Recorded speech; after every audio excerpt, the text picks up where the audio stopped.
My dad passed away when I was young in a car accident, exactly, when I was 4. So, she tried hard to make sure we had a good life.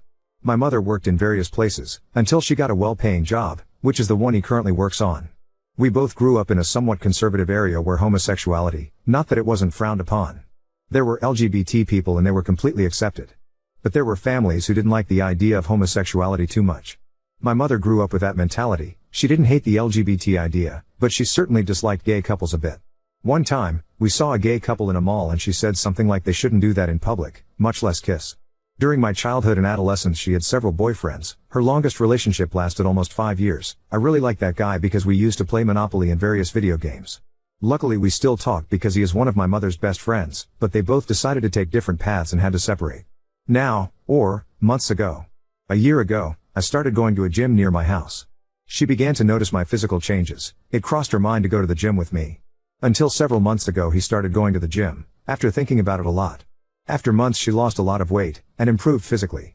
I noticed several guys from the gym looking at her carefully. In September, she signed up for the spinning class with other ladies. At first she only went in the mornings, but after 4 weeks, she also went in the evenings. My mom told me that she had become friends with Jennifer, the spinning teacher, not her real name. Some weekends she let me know that she was going out to eat or run with Jennifer. This is how their friendship continued. There were times when my mother spoke with Jennifer for several moments on the phone or on WhatsApp. I began to suspect my mother's feelings towards Jennifer, when one day they went out for a run but it started to rain. I heard from the noises that they came running and stood next to the roof on one side of the entrance. I looked out my window and saw them both outside the house.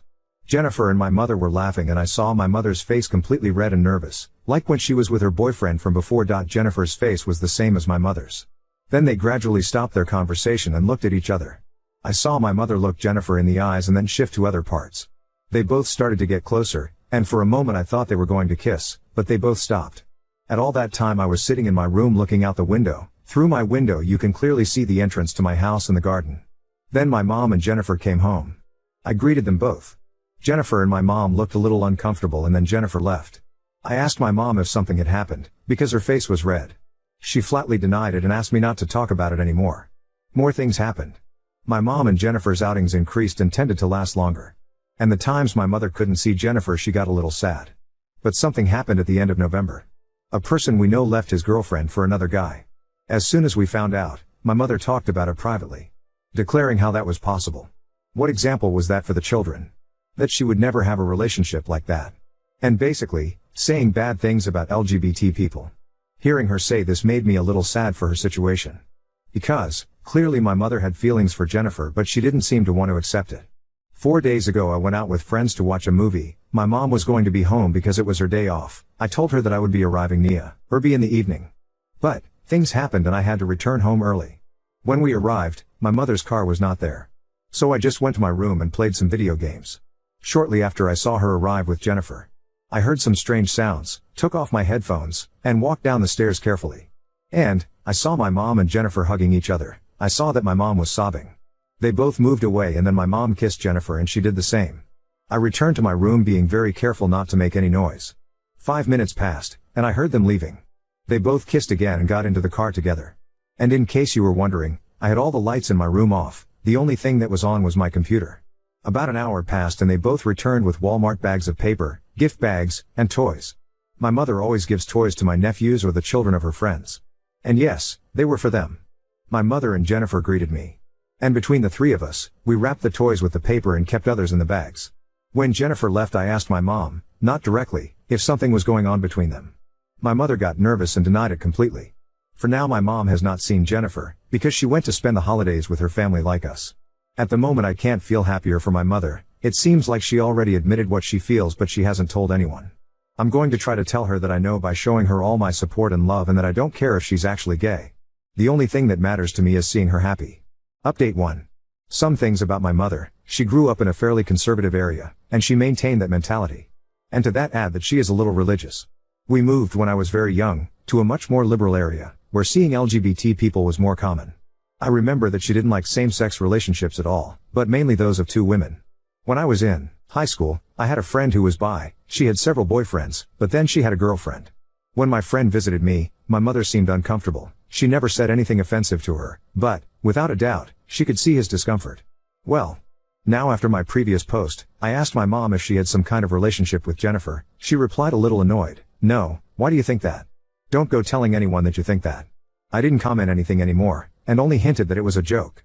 And ironically something happened at the New Year's party, which was attended by my mother's friends and family. After a few beers, all kinds of conversations arose: religion, politics, recent events in the country, music, and at some point, relationships. Everyone was in the patio. I was on the other side of a glass door with shutters, but you could hear everything they were saying. One of the friends talked about his family, and I don't know what else, but then, my mother responded to a question: I would never have a relationship with another woman. I don't really like those relationships. I can imagine how difficult they must be. One of her friends said, "Sure?" To which everyone laughed. 4 days ago, my mother and I returned home. As I expected, my mother called Jennifer directly. I don't know what they talked about, but my mother looked clearly happy. Later she told me that she spoke with her. I mentioned the idea of her inviting Jennifer to dinner, to which my mother agreed with her doubts. So, Jennifer will most likely come to my house for dinner tomorrow, or in 2 days. I guess my mother still doesn't feel ready to admit that she has a girlfriend or that she likes women. For the time she has flatly denied it. The idea I have is to improve relations with Jennifer little by little, until my mother feels more comfortable talking about the subject.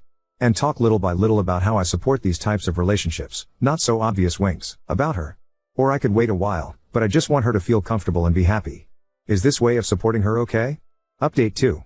To start, it was a pretty interesting week. Those of you who read the previous post will remember that Jennifer would come to my house for dinner. Well, dinner was great. I got to know Jennifer better. She already knew her a little because she was already a trainer at the gym before being the spinning teacher. One day after my previous post, I helped my mother make dinner: ribs, pasta, and a salad. Jennifer arrived very radiant. Honestly, I was amazed. I was used to seeing her in gym clothes, which is a top and sports shorts. She came home wearing a floral dress, loose, wavy hair, and a cool pair of sneakers. While my mother also put on a dress, put her hair up in basically casual clothes. While I was only wearing a black t-shirt and brown boots. I felt a little bad for dressing too casually. We talk about everything, or almost everything. We talked about anecdotes, food, hobbies. Jennifer gave me some nutrition tips. And it turns out that she and I have similar tastes: series, movies, video games. There was a time when we talked about a movie and book saga, HP. It was just great. I looked at my mother and she looked completely happy. After dinner, we continued talking for a while. I asked Jennifer if she was dating anyone. Sorry, knowing the situation maybe it wasn't the best, she smiled and said yes. I didn't ask any more after my mother told me don't ask her that, and Jennifer said, "No, don't worry, it's okay, he's just curious. I'm dating someone and I really like that person." I turned to look at my mother. And she smiled as she saw us. Bothy apologized and went to the kitchen with all the dirty plates and glasses. I heard them continue talking. I looked carefully and saw that they were holding hands. They let go when they heard I was approaching. We said goodbye to Jennifer and I told my mom that she was nice. The following days it was the same routine. In the mornings my mother and I go to the gym, then I go to university and she goes to work.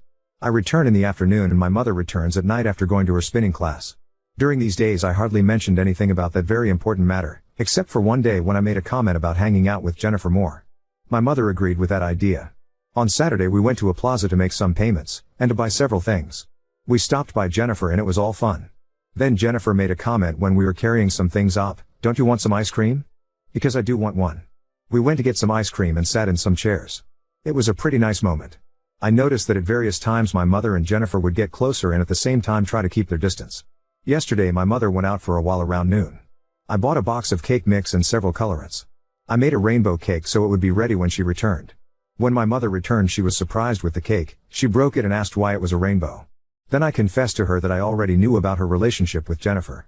I told her about the time she almost kissed her outside the house when it was raining, and about the time she kissed Jennifer days before Christmas. I told her how happy I was for her and Jennifer, that her relationship didn't bother me at all. My mother started crying, hugged me and started telling me that she was afraid to tell me. She then told me not to tell anyone in the family, because maybe they wouldn't see it very well, but what she will tell them at her time. We sat next to the table to eat the cake. My mother said that she didn't know if she was actually gay and that maybe that was the explanation why her other relationships didn't quite work out. Then she let it all out of her. He started dating Jennifer shortly after starting spinning classes. At first, they were friends with her, but little by little he fell in love with her. They both confessed one day when they went to breakfast, and since then they began dating as mom's words girlfriends. Turns out they started dating long before Christmas. My mother was afraid that I would find out about her relationship and she was afraid that I would not support her. That's what I saw before Christmas. Well, that's the situation. My mom came out as gay/lesbian shortly after. And she has a girlfriend. She later called Jennifer to tell her what happened and come home for dinner. I am very happy for her and for admitting who she is. She is clearly happy with Jennifer. Story 2. Girlfriend forbade her son from sharing a room with his long-term girlfriend on vacation, causing unnecessary drama and tension between us all. I, 48M, have been dating my girlfriend Kelly, 50F, for nearly 2 years. We are currently on vacation with her son Ryan, 23M, and his girlfriend Emily, 23F, as well as my sister, Bill, niece, and her boyfriend. To preface this, I know Ryan very well. I've known him for nearly a decade now. I was his coach in high school and we grew very, very close. He is practically a son to me. He's also been dating Emily since high school. When we were planning this trip, Kelly said that Ryan wasn't allowed to share a room with Emily. I thought she was joking, but she was not. I know Ryan is sexually active, and I've known by word of his mouth since he was a teenager. I said fine, and the technical plans were that Ryan and my niece's boyfriend would share a room, and my niece and Emily would share a room. Obviously that room arrangement wasn't going to last.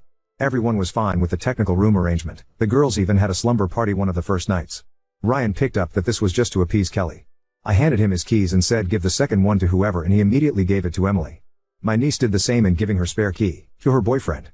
This is exactly what everyone thought would happen. Anyway, somehow Ryan had left his wallet in our room last night. Instead of bringing it to him at breakfast or knocking on his door or even shooting him a text, Kelly used the key in it to walk into his room. She saw things she didn't want to see. To be fair, they weren't having sex. What was described to me was that they were both nude, covered up at least on their bottom halves, but they were snuggled up and he was running his fingers on her back. This sounds like how most loving couples are after having sex. She was in hysterics. She refused to come to breakfast. I told her that was fine, but she wasn't going to make this a big deal on our vacation. Emily very sweetly apologized to me and said she knows how Kelly can be, which frankly made me feel terrible. When I went to retrieve Kelly from the room, she was still in a mood. She expressed to me how upset she was, and I told her be thankful all she saw was the snuggling and not the actual act. That made her really upset, and I told her she was overreacting. Ryan is an adult who has been with the same woman for years.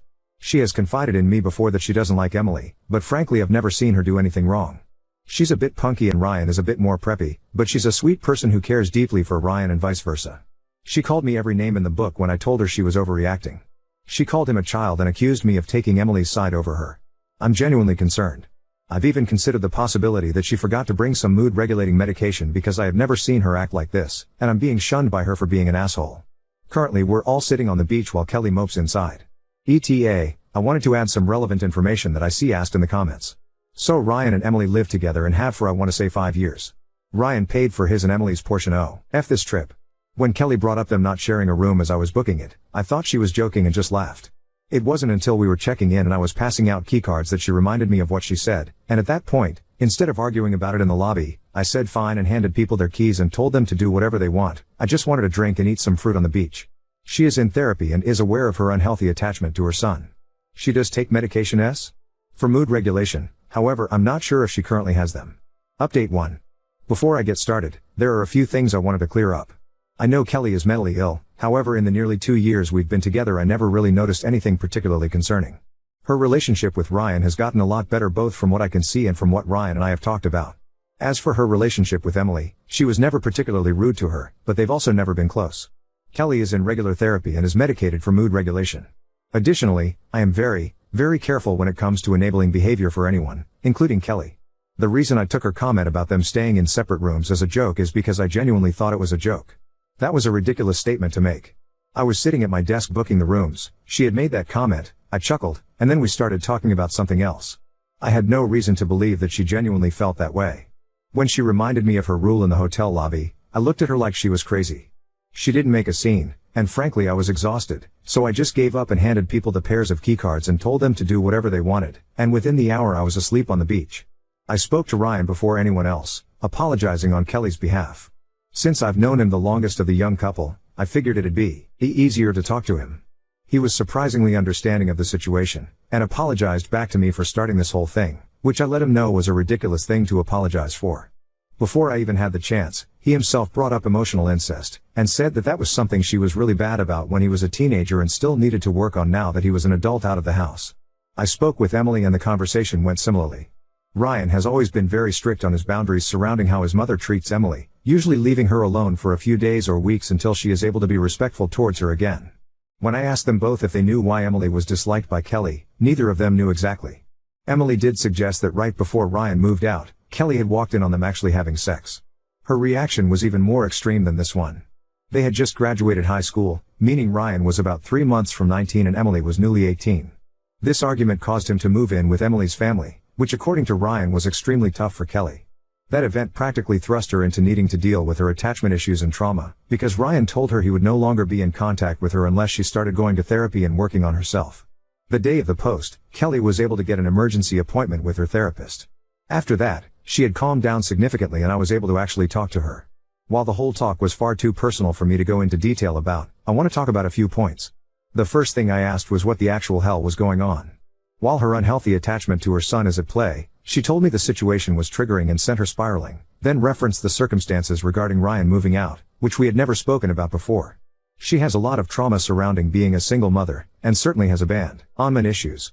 Ryan's father was a brief, few-week fling who she thought would want to stay with her to raise a baby, and ended up leaving her alone. I decided to ask her why she disliked Emily. At first she said it was because she was loud-mouthed and had Ryan by the balls. I told her to rephrase in a more productive was and she said she was opinionated and Ryan would move mountains for her. While I do adore Emily, she is certainly opinionated, but very intelligent and extremely respectful and polite. Additionally, Ryan hangs off of every word she says. He has told me himself that she's always the most interesting person in the room to him. That's not to say that both of them are perfect. In fact, I saw them bicker about a plate of fruit yesterday, but they are both great together. I told Kelly she should be proud that she raised a son that loves and appreciates his significant other so much that he has openly admitted that he would do anything for her. That lightened up her mood significantly. Funny enough, her therapist suggested she to talk to her primary care doctor or OB/GYN about menopause, which was what another commenter suggested. Her therapist suggested her medication may need to be adjusted if that's the case, as the extreme reaction was frankly out of character, and there have been other mood-related issues she's been dealing with. Initially I was not going to ask about what medication she forgot. As someone who is on antidepressants, whenever I would express rational anger, some toxic people in my life would immediately dismiss it, claiming I haven't taken my meds. I absolutely hate that. With that being said, I decided it was best for me to ask which medication she forgot. To no one's shock, it was indeed a mood-regulating medication. Her sister is joining us for the second week, so she will be bringing her medication. Finally, Ryan and Emily had joined us in a conversation. It was filled with a lot of apologies, a little bit of tears, and a surprising amount of hugging. From what I gather, this is not the first conversation of its kind between the three. One thing that was spoken about was how Kelly ended up with Ryan's wallet in the first place. Ryan is not someone who forgets their wallet, or their keys, or phone, or any other personal item. There was a brief argument about whether or not Kelly took his wallet, but she denied this, and Emily suggested it just fell out of his pocket when he laid on the couch. The biggest topic of conversation was Kelly opening the door with no invitation. She was not able to give a rational reason for doing so, and finally agreed with Emily when she had said that Kelly just wanted to catch them off guard. Ryan also put Kelly in her place as far as boundaries go, which I have seen him to before but am always impressed by, considering I remember when he felt like he had to just let his mom do whatever she wanted so that she was happy.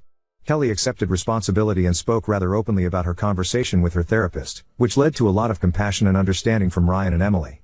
Emily expressed her gratitude for Kelly accepting responsibility, and even suggested they get a drink together. It was generally agreed upon that this entire situation was ridiculous, and that everyone just wanted to enjoy their vacation. Kelly finally gathered herself enough to join us all for our vacation. I feel at ease knowing I can finally, actually relax. Since then our days have been filled with drinks, beach, good food, and naps, and I couldn't be happier.